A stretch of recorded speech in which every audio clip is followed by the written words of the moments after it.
சளியும் இருமலும் வந்துடுச்சுன்னா நம்ம படுற பாடு கொஞ்சம் நெஞ்சம் இல்ல.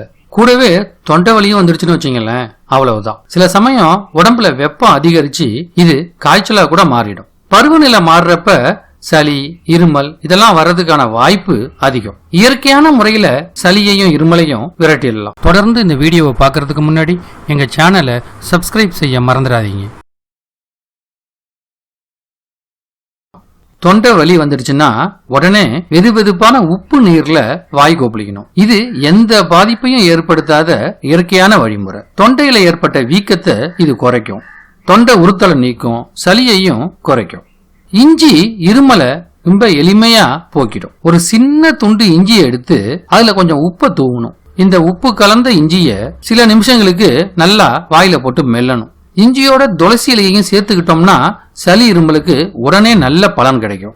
சளி இருமலை போக்குறதுல பூண்டு ரொம்ப முக்கிய பங்கு வகிக்குது. 4 இல்லைன்னா 5 பூண்டு பற்களை எடுத்துக்கணும். அதோட ஒரு டீஸ்பூன் நெய்யை ஊத்தி சேர்த்து நல்லா வதக்கிக்கணும். மிதமான சூட்ல இத அப்படியே சாப்பிடணும். இல்லைன்னா பூண்டை நல்லா நசுக்கி குழம்பு இல்ல சூப்புல போட்டு கூட பயன்படுத்தலாம். சளி இருமலை இயற்கையான வழியில இந்த பூண்டு நீக்கிடும். தொண்டை வீக்கம் குறையறதுக்கு கொஞ்சம் ஆளி விதைய தண்ணியில கொதிக்க வச்சீங்கன்னா பசை மாதிரி ஆயிடும். இதோட எலுமிச்சை சாறு அப்புறம் கொஞ்சம் தேன் சேர்த்து குடிச்சிட்டு வந்தீங்கன்னா தொண்டை வீக்கம் சீக்கிரமா குறைஞ்சிடும். இருமல் சளிக்கு மிளகு ஒரு நல்ல மருந்து. மிளகு கஷாயம் குடிச்சா தொண்டை வலி குறைஞ்சிடும். ஒரு கப்பு வெந்நீர்ல 2 டேபிள் ஸ்பூன் தேனும் கொஞ்சம் மிளகையும் சேர்த்துக்கணும். இதை அப்படியே மூடி வச்சுட்டு ஒரு 15 நிமிஷம் கழிச்சு இதை குடிக்கலாம். சளியை போக்குறதுக்கு சூடான பால்ல மஞ்சளை சேர்த்து கலந்து குடிக்கலாம். பால்லையும் மஞ்சள்லையும் நம்ம உடம்புக்கு நன்மை செய்யக்கூடிய பல பொருட்கள் இருக்கு. பொதுவா சளி பாதிப்பு இல்லாத நாள்ல கூட பால்ல மஞ்சளை கலந்து குடிக்கிறது நல்ல ஆரோக்கியத்தை தரும். குழந்தைங்கள்ல இருந்து பெரியவங்க வரைக்கும் எல்லாருக்கும் ஏற்றது மஞ்சள் பால். சளியை குறைக்க 100 மில்லி தேனை ஒரு வானலியில ஊத்தி அதோட அடர்த்தி குறையிற வரைக்கும் சூடாக்கணும். இதோட கொஞ்சம் எலுமிச்சை சாறையும் லவங்கப்பட்டையும் சேர்த்து சாப்பிட்டு வந்தோம்னா சளி விரைவா குறைஞ்சிடும். ஒரு வெங்காயத்தை உரிச்சு நல்லா நசுக்கிக்கணும். அதோட ஒரு டீஸ்பூன் எலுமிச்சை சாறையும் கொஞ்சம் தண்ணியையும் ஊத்தி கொதிக்க வைக்கணும். இதோட ஒரு டேபிள் ஸ்பூன் தேனையும் சேர்த்துக்கணும். சூடு ஆறுனதுக்கு அப்புறமா இதை குடிக்கலாம். வெங்காயம் சளி இருமலுக்கு ரொம்ப நல்ல மருந்து.